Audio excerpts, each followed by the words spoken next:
Mais uma vez quero agradecer a coordenação pelas dicas de pregação que ela me passou.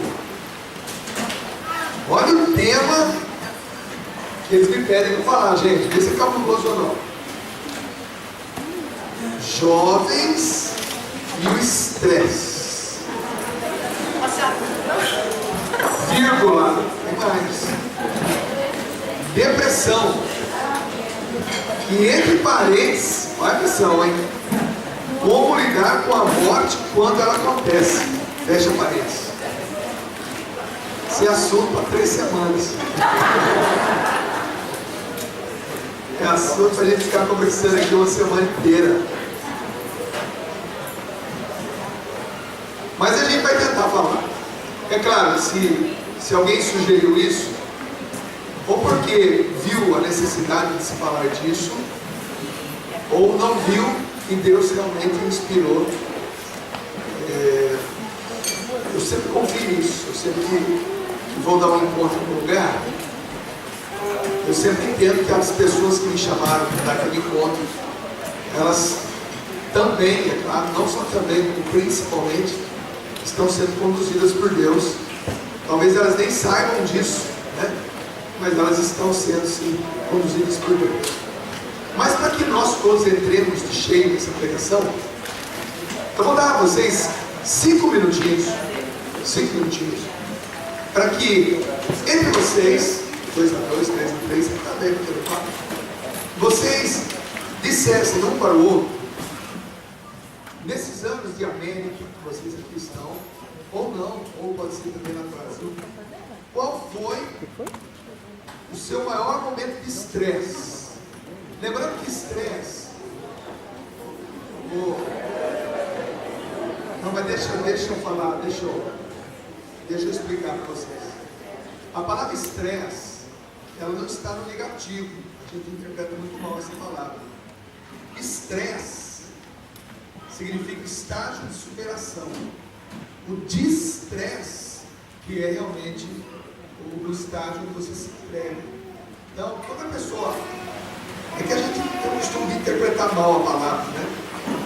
Toda pessoa estressada, a gente sempre usa esse termo de uma maneira muito pejorativa e negativa.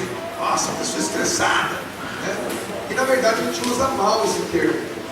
O estresse, ele é um estágio onde você é obrigado a superar-se diante do problema, diante daquela situação. Então você passa por um estresse, como se a tua alma, a tua vida fosse exigida de tal forma que você tem que buscar força aonde você julgava nem ter. Então, o estresse é bom. Agora, o distresse, aquela deixa como é que fica, esse é o estado ruim. Então, o estresse é todo momento onde você superou alguma coisa. Você superou aquela situação. E você saiu, como Jesus mesmo disse, você é mais...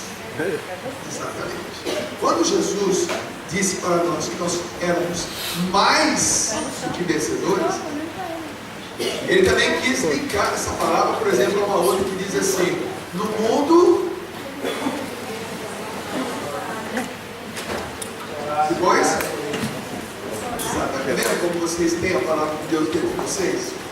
É interessante. No mundo havereis de ter aflições. Coragem, eu venci o mundo.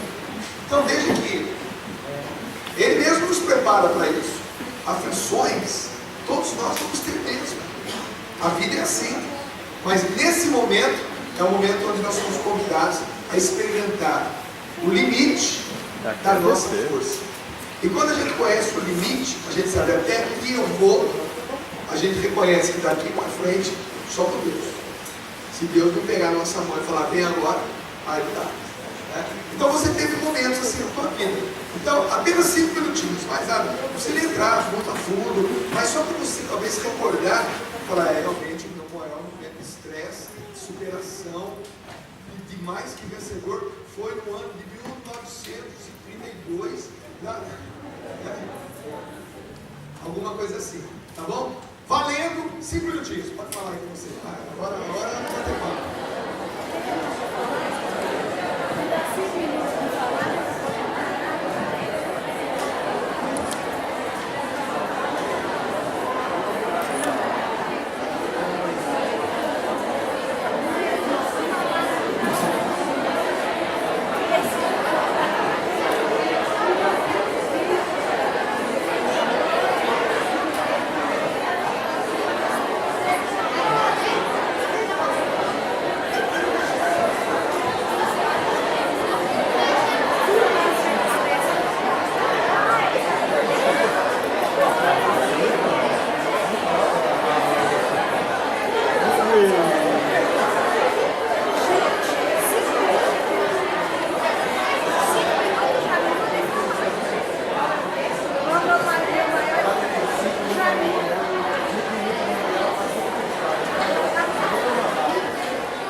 Eu sei que vocês teriam muito assunto. De uma maneira muito especial, as mulheres. Estou errado? Não, eu vou explicar. E eu vou explicar. Não, eu vou explicar. Algumas mulheres que estão ainda conversando não perceberam a minha afirmação, que a princípio parece uma ofensa, mas não é. É um elogio. Eu disse há poucos segundos atrás que se eu tivesse mais tempo, nós teríamos muito a conversar, a dizer, principalmente as mulheres. Algumas mulheres acharam ruim comigo. Sabe por quê? É que a mulher tem uma capacidade maior do que o homem de amar e de sofrer. É uma capacidade. Deus a capacitou para isso. Então, é natural que esse estágio de estresse, e eu expliquei para você o que é estágio de estresse, o que é? Momento de superação. Então, uma mulher, a mãe, por exemplo, olha que grandeza da mulher, gente. O homem e a mulher se casam e de repente vem aquela grande notícia linda, maravilhosa: estou grávida. Aquela festa, né? Está grávida, que beleza. Mas a barriga de quem vai crescer? Da mulher, não é do homem. O homem, você vai. E ele fica falando, você vai por 9 meses. Não é hora de reivindicação. É hora de constatação. Eu estou do seu lado, estou tranquilo. E o homem fica durante 9 meses. Você vai. E a mulher, você mãe. É lógico. Por isso que eu estou do seu lado. Eu estou dizendo, a mulher, gravem isso. Viu vocês três aí? Viu? Principalmente você, falando aí. Viu? Aqui, olha. Muito bem, please. Aí. Meu parceiro, sabe? A mulher, ela tem o dom de Deus, uma capacidade maior do que nós. A minha mulher tem uma capacidade maior que a minha de amar e de sofrer. Eu não consigo amar o tanto que ela ama. Eu não consigo sofrer e aguentar o sofrimento o tanto que ela aguenta. Por isso que na vida da mulher, do mundo feminino, esse estágio de estresse ainda é maior. Ainda é maior. Não é fácil para uma mulher, por exemplo, da ordem natural das coisas. Existem mais viúvas ou mais viúvas? É a ordem natural das coisas. Normalmente, existem exceções, Normalmente o homem mais velho que a mulher, às vezes 5 anos, depois 10 anos. No caso da minha mãe e do meu pai, eram 10 anos de diferença. Então, quando meu pai faleceu com 80 anos, a minha mãe tinha 70 anos. Então, ela teve que administrar uma dor que meu pai nunca demonstrou. O quê? A violência. A minha mãe, quando a minha irmã mais velha faleceu, ela teve que administrar a dor de enterrar o filho. Por isso que aquilo, quando vocês escreveram aquilo ali, eu vou ler de novo, porque com certeza Deus inspirou muito a pessoa que talvez ela nem saiba quando ela tem esse como lidar com a morte quando ela acontece. Como a minha mãe teve que administrar o fato da filha mais velha ter morrido. Quando um filho perde o pai, como é que se dá o nome desse filho? Órfão. Quando uma mãe perde, quando uma esposa perde o marido, como é que se dá o nome disso? Quando o marido perde a esposa, como é que dá o nome disso? Quando uma mãe perde o filho, como é que dá o nome disso? É uma dor tão grande que nem nome conseguiram dar a essa dor. Então veja, é uma outra dor. Então são momentos onde não é que Deus castiga, é que eu estou azarado, ou porque comigo, não é isso. É a vida. A vida é assim. É por isso que Jesus disse: no mundo havereis de ter aflições. Coragem. Eu venci o mundo. Às vezes nós lemos alguns trechos bíblicos, às vezes um versículo como esse que eu estou citando com vocês, e nós, realmente, coragem, eu venci o mundo havereis de ter aflições. E a gente nem se apercebe de que isso está falando da minha vida, da nossa vida. Da vida de quem descobriu que caminhando com Deus seja mais fácil, mas é mais possível administrar as dores que são inevitáveis. E quando eu vi isso aqui, volto a dizer, né? O estresse, jovens e o estresse, ele adulto e o estresse, é mais, parece que soa melhor, né? Mas cada vez mais é mais precoce. O sentimento de perda e o sentimento de superação. É por isso que, numa determinada passagem aqui, Jesus, lá no finalzinho da vida de Jesus aqui na terra, de forma humana, claro, hoje ele está vivo, mais vivo do que nunca. Mas, na forma humana, aqueles 30 e poucos anos que ele viveu aqui na terra, existiram os últimos momentos. Né? Quando nós celebramos há pouco tempo agora, aquele domingo de Ramos, como é que Jesus entra em Jerusalém? Aclamado, em cima do murrinho, e as pessoas gritavam, principalmente as crianças, os adultos nem tanto, mas as crianças gritavam, amando dos seus pais: Hosana, Hosana, Hosana, ao rei. Você imagina, eu estou dizendo isso, que as crianças amando dos seus pais. Você imagina num governo romano, cruel, onde o rei era o César, o imperador.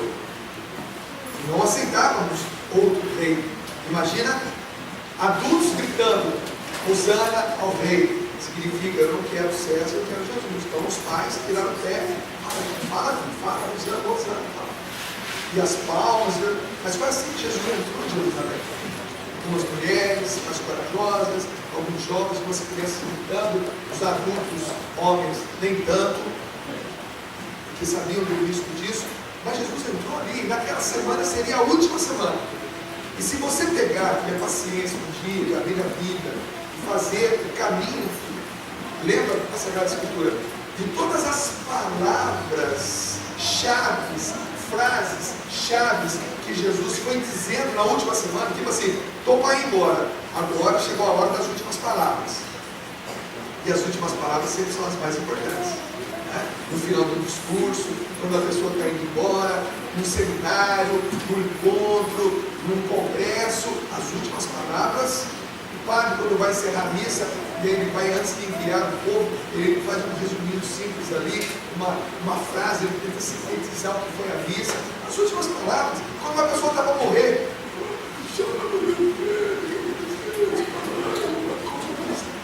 aqueles filmes de gangster, né? Você via lá o cara abaixado o ouvido e ele falava assim: as últimas palavras de um gangster: manda matar esse clã. Até para os maus, as últimas palavras são importantes. Ou então os bons, quando vem, não briga, por favor, tolerância, eu quero que todos.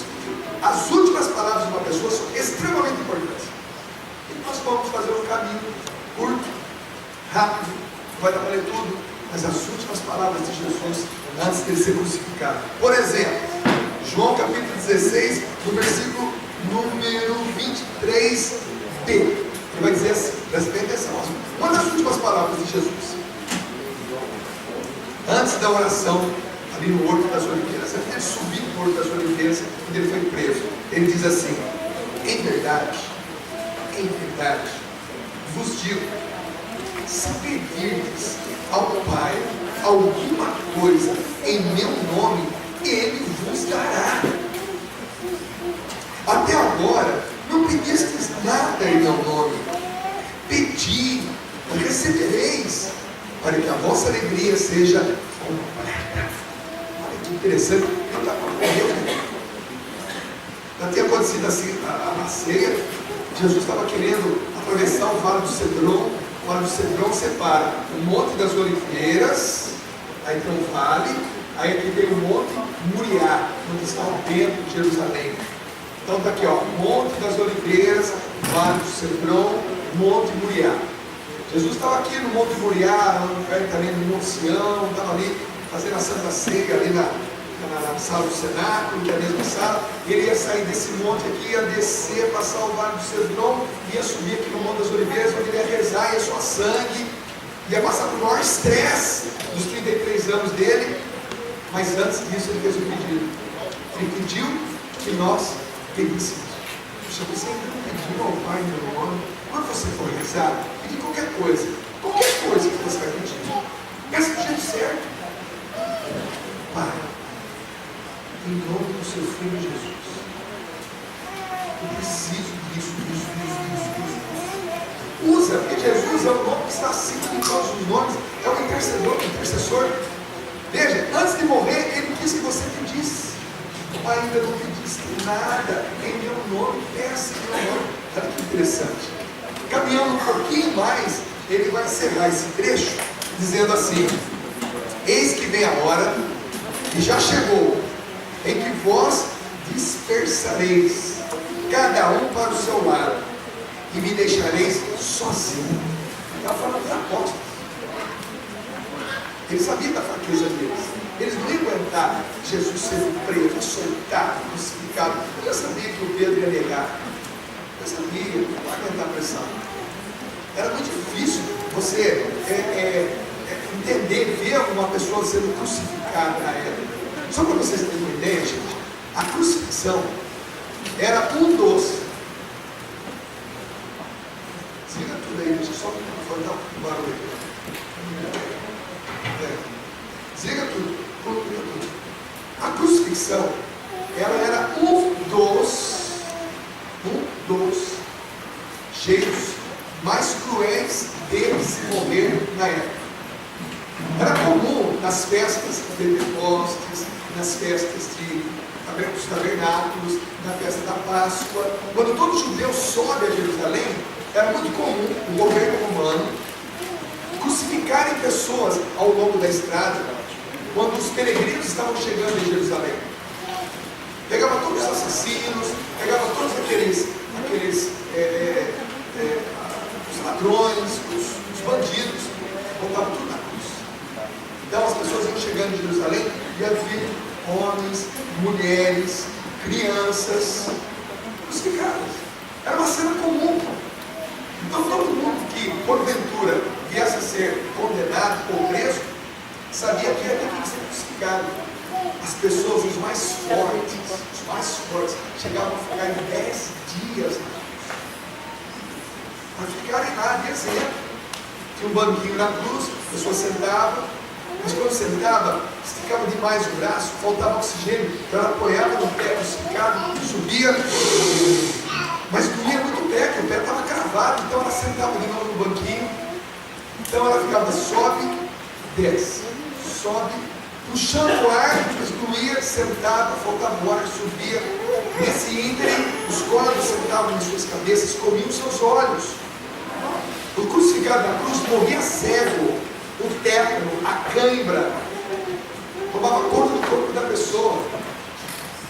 E por final, quando eles ficavam muito tempo na cruz, vinham os soldados e quebravam as pernas dos condenados. Eles não tinham mais condições de apoiar para subir e morriam na cruz por asfixia. Então as pessoas que iam a Jerusalém viam essa cena. O governo romano era cruel. Quando Jesus, sabendo o que ia acontecer com ele sabia que a hora que os seus discípulos o vissem nessa situação, eles iam se dispersar. Eles iriam se dispersar. Eles não iam ficar, não, ele é meu mestre, se mexer com ele, vai mexer comigo. Não tem como. Até fizeram isso quando Jesus foi, naquele episódio, quando ele foi, atendeu o chamado, o Lázaro estava muito doente, e aí então ele foi, e eles falaram, não, vamos com ele, vão querer matar ele lá, nós vamos junto. Mas foi só ali. Depois disso, eles começaram a se dispersar.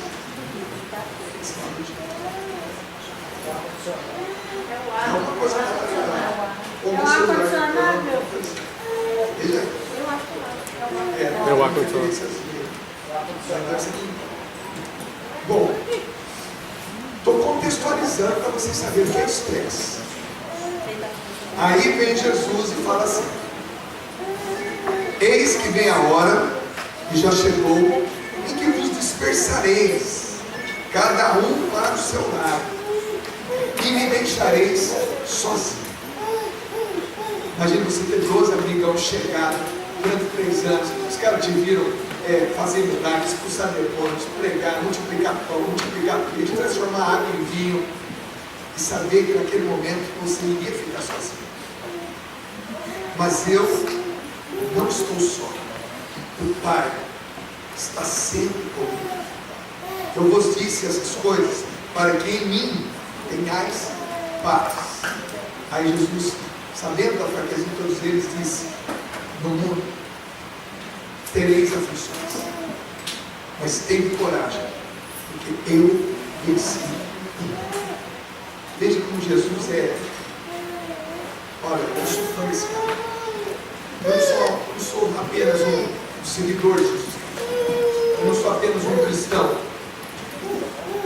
uma pessoa que quer essa unção para seguir Jesus. Eu não sou apenas um católico, apostólico, romano, muita coisa. Mas além disso, eu sou fã de Jesus. Jesus, olhando a fraqueza daqueles homens, sabendo que ele ia ficar sozinho na cruz, talvez ficasse ali com ele João, que era mais novo, não conhecia tanto isso assim, Maria e outras mulheres, sabendo que na cruz ele ia ficar sozinho, sabendo que Pedro, ele já falou: Pedro, você vai me negar 3 vezes no lugar do altar, sabendo que um deles ia trair, estou ficando sozinho. Ele já disse: eu vou ficar sozinho, vocês vão se dispersar. Mas lembre-se, aqueles que iam se dispersar, lembre-se, no mundo havereis de ter aflições. Coragem, eu venci. E se você é meu seguidor, entre essas palavras, o entendedor nem a palavra basta, né? Mas coragem, eu venci o mundo. Se você me segue, você vai vencer também. É uma das últimas palavras de Jesus. Mas, ainda caminhando um pouquinho mais, outras dessas últimas palavras se dá também naquele derradeiro momento, o momento onde Jesus vai ser preso. Ele sempre subia nos montes para rezar. Lá em Jerusalém, quando você vai, você percebe muitos montes: Monte Hermon, Monte Tabor, Monte das Oliveiras, Monte Sião, Monte Moriá. Montanhas, muitas montanhas. E era normal a pessoa que gostava de rezar subir no alto da montanha, como lá no Brasil também, de vez em quando, lá no começo da renovação carismática, o pessoal ia rezar nas montanhas. Lembra disso? Alguém já fez isso? Lá em Pindamonhangaba tem muita montanha. De vez em quando nós reunimos um grupo lá no começo, 1983, 1984, tem as vigílias na montanha. A gente subia a montanha, ficava aquele céu lindo, estrelado, aquela lua maravilhosa. A gente ficava lá a madrugada toda em vigília no monte. É gostoso rezar no monte. Mesma coisa. Jesus queria rezar no monte antes de morrer, e foi no Monte das Oliveiras. Chegou no Monte das Oliveiras, Jesus teve medo. Pode um homem desse gabarito ter medo, mas ele sabia que ele ia ser pego. Ele sabia que ia ser crucificado. Ah, detalhe, hein? Na cruz não tinha paninho não, viu? Era nu. Nu completamente. Não tinha aquele paninho que nós vemos no crucifixo que nós temos aqui no peito. Aqui. Não tinha esse paninho. Ficava nu. Extrema humilhação. Jesus foi surrado de uma maneira extrema. Deixaram de contar, porque todo chicoteamento eram 40 chicotadas, eles davam até 39 para não passar de 40. Com Jesus nem contaram. Praticamente, se ele fosse uma pessoa comum, ele teria morrido na flagelação. Ele sabia o que ia passar. E ele disse para o Pai, aquele momento de estresse, momento de superação, ele disse: Pai, se é possível, se tem outro jeito, afasta de mim essa graça. Se tem outro jeito de salvar essa turma que vai criança sabe? Se tem outro jeito de salvar a humanidade, se tem outro jeito de abrir as portas do céu, se tem outro jeito de obedecer, se tem outro jeito, afasta de mim esse graça. O que o pai respondeu? Nada. Ficou em silêncio. Muitas vezes você, como pai, como mãe, seu filho falou alguma coisa, você diz assim, ó. Aí seu filho falou assim: tá bom, já entendi. Tem coisa que não tem resposta. Quantas vezes minha filha Priscila, minha filha Carolina, meu filho Felipe, ainda na infância ou na juventude, chegaram e fizeram alguns pedidos, ou fizeram algumas observações, mas eram tão, assim, ridículas, que eu olhava para eles e falei assim, aí eles caíram em si. Bom, claro que a observação de Jesus não foi nada ridículo. Foi uma observação, foi uma pergunta: Pai, se é possível, afasta de mim esse cálice. O Pai ficou em silêncio. Jesus ouviu o silêncio do Pai e disse: mas não se faça a minha vontade, se faça então a tua vontade. Diz a palavra de Deus que um anjo apareceu e o alimentou, deu forças a ele.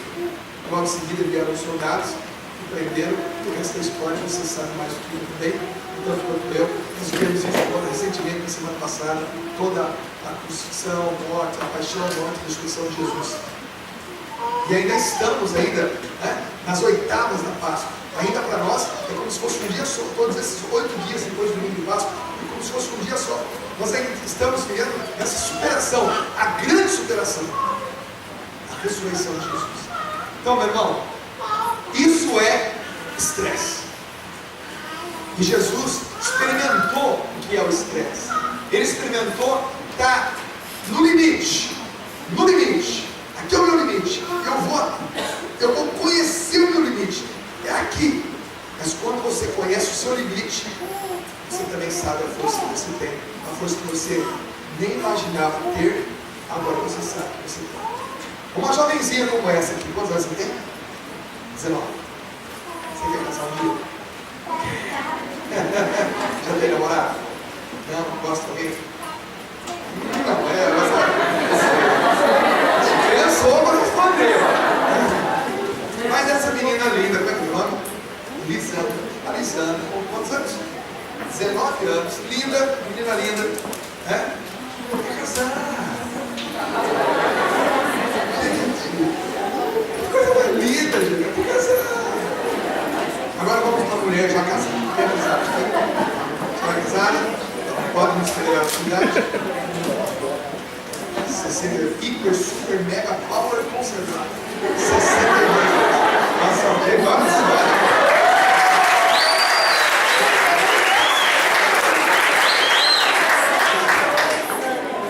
Essa filha é malhação. Veja, olha a animação. Incentivando ela a se casar. Veja bem, 62 anos de idade, casada. Quantos filhos? Uma filha.